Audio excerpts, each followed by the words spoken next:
Plutarco de Cronea fue un filósofo griego platónico. Escribió un texto importante titulado Sobre cómo se debe escuchar. Este libro es parte de su magna obra Moralia. En el capítulo 8 dice: pues no es natural que mientras uno, al levantarse para salir de la barbería, deba ponerse ante el espejo y tocarse la cabeza, observando el corte de pelo y la diferencia de su afeitado. Si lo es, en cambio, que, cuando ha salido de una audición o de la escuela, vuelva la vista hacia sí mismo, observando con cuidado su alma por si, desprendida de alguna de sus molestias y excesos, es más ligera y más agradable. Pues dice Aristón que ni de un baño ni de un discurso se saca utilidad, sino limpian. Efectivamente, si un baño sirve para limpiar el cuerpo, un discurso o una lectura tiene que servir para limpiar el alma, para enriquecerla o mejorarla, no para empeorarla, pues sería como que uno se ensucie bañándose, lo cual sería absurdo. Sin embargo, esto pasa a menudo, que lo que uno escucha o lo que uno lee no le sirve o le empeora o le empobrece espiritualmente. A esto se refiere los que se arreglan el cuerpo bañándose o luego se ven en el espejo para comprobar si se ven bien. Igualmente, pues aquel que lee o ve u oye algo tiene que cerciorarse si eso le ha servido o si es bueno para su alma, pero eso no hace prácticamente nadie.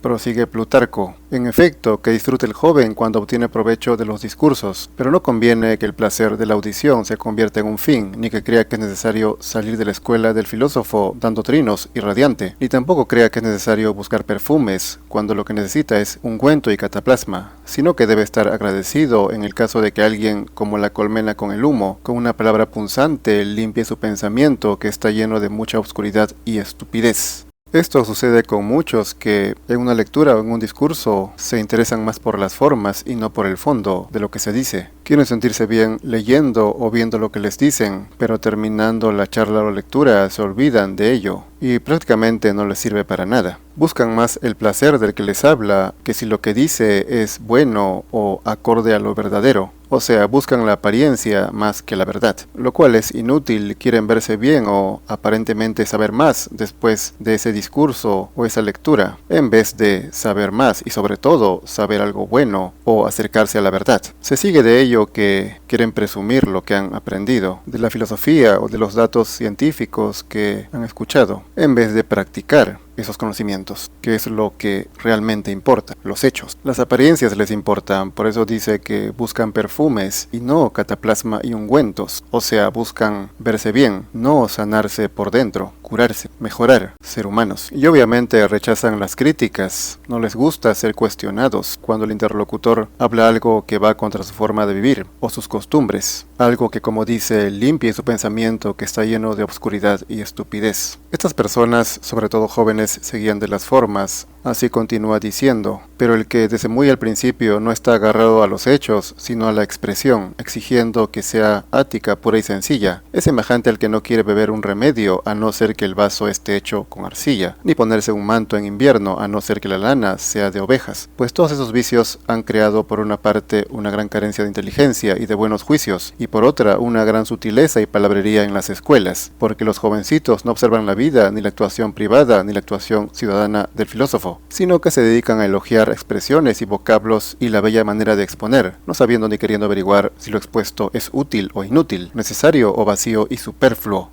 Esto pasa mucho actualmente, sobre todo cuando en las redes sociales se siguen a gente que habla de filosofía o a filósofos o a divulgadores de filosofía actuales, filósofos reconocidos en universidades, que hablan mucho pero que en su vida poco aplican lo que hablan o que no recomiendan una forma clara de vivir, ni definen una posición moral, solo opinan de teorías y doctrinas, como si eso sirviera de algo finalmente para al menos arreglar un poco este mundo, para ser buena persona o mejor persona, como dicen algunos. Hablando y hablando no se llega a nada finalmente, pero eso es lo que hacen muchas personas. Hablan de filosofía o de ciencia, pero en la práctica se comportan igualmente que cualquier persona, que una persona corriente, o sea, que una persona superficial, que vive según las apariencias y la vanidad. Los mismos malos hábitos de la gente que no sabe absolutamente nada de filosofía, ni de esas teorías y doctrinas, ni de los filósofos o científicos más importantes, ni que tienen ni un conocimiento básico. En esos casos, que son muchos, los conocimientos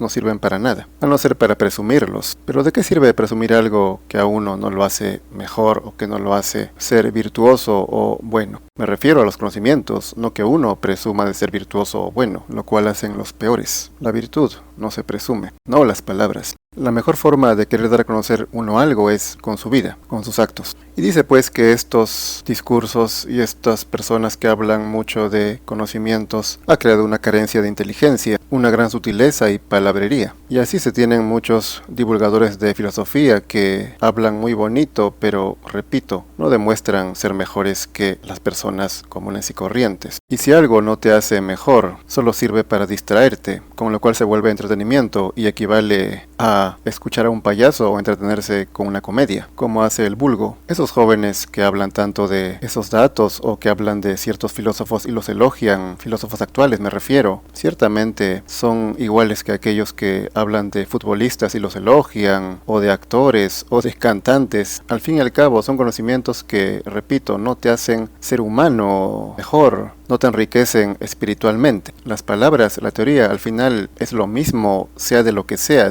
del tema que sea. Lo que cuenta son los hechos, y así podríamos decir que una persona que de repente sepa o hable de cosas vanas, pero si con su vida se comporta de una manera recta, virtuosa, sería mucho mejor obviamente que alguien que sabe mucho de ciencia o de filosofía, conoce muchos datos, los avances, pero que en su vida se comporta como una persona común y corriente, o sea, irreflexiva, con poca conciencia. Valdría más obviamente esa persona ignorante en conocimientos, pero sabia en los hechos. Pero esto es poco usual en realidad. Generalmente alguien que actúa bien y se porta como debe ser, al menos tiene conocimientos básicos. Lo básico aquí, como dice Plutarco, es que uno debe observar la vida privada, la actuación del ciudadano, que se dice filósofo, o aquel que está exponiendo tales ideas o hablando de doctrinas, de teorías, porque repito que el mejor ejemplo que te puede dar aquella persona es con su vida, con sus actos, de lo que está hablando. Por eso Séneca recomendaba convivir con el filósofo, convivir con el maestro. Y actualmente también hay muchos gurús o maestros que recomiendan eso. El verdadero maestro te enseña con los hechos, con su vida. Uno tiene que convivir con el maestro para aprender, no solo leer sus libros o escucharlo en vídeos. No, uno tiene que ir ahí y seguir sus órdenes. Pero bueno, si no se quiere llegar a esto, como dice aquí Plutarco, al menos uno tiene que saber cómo esa persona vive, si es un igual al resto de personas comunes y corrientes, o si con sus actos demuestra estar más elevado, porque es claro que solo alguien más elevado que yo puede enseñarme algo. Me refiero obviamente a cosas fundamentales de profunda sabiduría, no a cosas prácticas o cotidianas que puede saber cualquiera. Luego dice Plutarco, pues unos creen que existe un esfuerzo propio del que habla y ninguno por parte del que escucha, sino que exigen que aquel venga habiendo pensado y preparado su discurso, mientras que ellos, irreflexivos y despreocupados de sus deberes, se sientan dispuestos a pasarlo bien, como los que llegan a un banquete sin más, mientras trabajan otros. En verdad existe un deber propio del convidado agradable, pero mucho más del oyente. En efecto, él toma parte en el discurso. Esto es cuando uno cree que solo viene a escuchar y a disfrutar o a ver lo que le presentan. Y habría que agregar aquí a juzgar, creyendo que el único llamado aquí, el responsable, es el interlocutor o el que habla, o lo que dice. Uno se olvida que uno mismo también tiene mucha responsabilidad en lo que va a ver u oír, cómo va a reaccionar. Prosigue, en efecto, él toma parte en el discurso y colabora con el que habla, y no debe examinar con dureza los errores de aquel a cada palabra y obra, sometiéndolo a juicio, mientras él obra torpemente sin tener someterse a ningún juicio, y actúa a menudo incorrectamente en la audición. Aquí se refiere propiamente a un discurso en el cual un ponente habla a un público. Decíamos que hay mucha responsabilidad del que oye también. Tiene que saber si está preparado para juzgar. Hay personas que solo saben un poco de filosofía, algunos datos, y ya se creen capaces de juzgar a aquel que sabe demasiado, que se ha dedicado a eso muchos años, incluso décadas. O sea, uno tiene que primero saber quién es, ubicarse, qué tanto se ha dedicado al conocimiento de esa materia y también a la práctica, obviamente. Los hechos, en la práctica es lo más importante en realidad. Y de esta manera, aquel que vive de una manera ejemplar y virtuosa, aunque sepa muy poco o nada de filosofía, podría perfectamente juzgar a aquel que sabe mucho pero que no lo aplica en su vida, como por ejemplo lo hacía Sócrates, que presumía de su ignorancia. Sin embargo, a pesar de ello, dejaba en ridículo a muchos que decían saber mucho, a los famosos sofistas, por ejemplo. Pero Sócrates tenía conocimientos básicos. Pero estos casos como Sócrates son excepcionales. En general, uno debe ser responsable cada vez que aprende algo, viendo u oyendo. Criticar puede estar bien, pero con fundamentos. Ahora bien, esta responsabilidad ciertamente la tienen pocas personas, tanto menos cuanto más joven es. Por eso quizás un gran filósofo alemán decía que uno no debe opinar antes de los 40 años, ya que generalmente a esa edad uno tiene ya algo de madurez y responsabilidad intelectual, y lo que diga no va a ser necio, y mucho menos falaz, o al menos no totalmente. Lo más importante claramente es cuidarse del que habla, saber elegir a los mejores para aprender de ellos, lo cual muy pocos saben hacer. Pero una vez que se ha elegido a aquel que es mejor que uno, que está más alto, más elevado, tiene que mostrarse dispuesto, inclinar la cabeza si es necesario, prestar atención. Se dice que Pitágoras no permitía que sus alumnos hablen antes de los 5 años de haber oído sus lecciones. Esto equivale a que un estudiante universitario hable solamente al finalizar su carrera, o al menos en el último año, con lo cual seguramente se ahorraría bastante tiempo, ya que a tenor de este texto y también de la actualidad, muchos hablan por hablar, sin decir nada sustancial. Es como la libertad de expresión. ¿De qué sirve la libertad de expresión si nadie dice nada útil? O si los que pueden decir algo útil son censurados, perseguidos o acusados, o simplemente ignorados. Estas personas siempre tendrán poco público, con lo cual la libertad de expresión ciertamente no serviría para nada. O esta se puede anular simplemente silenciando a los mejores, lo cual se hace prácticamente en todo el mundo. Jamás dará un espacio a estas personas en los medios masivos. Pero bueno, no toda la responsabilidad la tiene el interlocutor, como dice Plutarco. Una vez que se comprueba que la persona que habla tiene autoridad, de uno es la responsabilidad saber escuchar. Pues, prosigue Plutarco, un oyente pesado y molesto es aquel hierático e insensible a todo lo que se dice, lleno de una pérfida presunción y de una fanfarronería innata, como si pudiera decir algo mejor de lo que se está diciendo y que, sin fruncir el ceño, ni emitir una sola palabra, testigo de su generosa atención, sino en silencio y con falso aire de suficiencia y con pose de magnificencia, intenta ganarse fama de hombre firme y profundo, pensando él de los elogios como del dinero, que lo que uno da a otro se lo quita uno a sí mismo, pues son muchos los que interpretan mal e incorrectamente el dicho de Pitágoras. Decíamos por eso que muchos, sabiendo un poco de filosofía o siguiendo algunos sitios o páginas o canales, creen que están capacitados para criticar a los que realmente saben y sobre todo los que realmente aplican los conocimientos. Incluso teniendo títulos y estudios, como ya hemos dicho varias veces, los estudios no te hacen mejor persona ni garantizan que tú seas virtuoso o mejor que los demás. No te aseguran ser bueno en absoluto. Continúa diciendo, pues son muchos los que interpretan mal e incorrectamente el dicho de Pitágoras.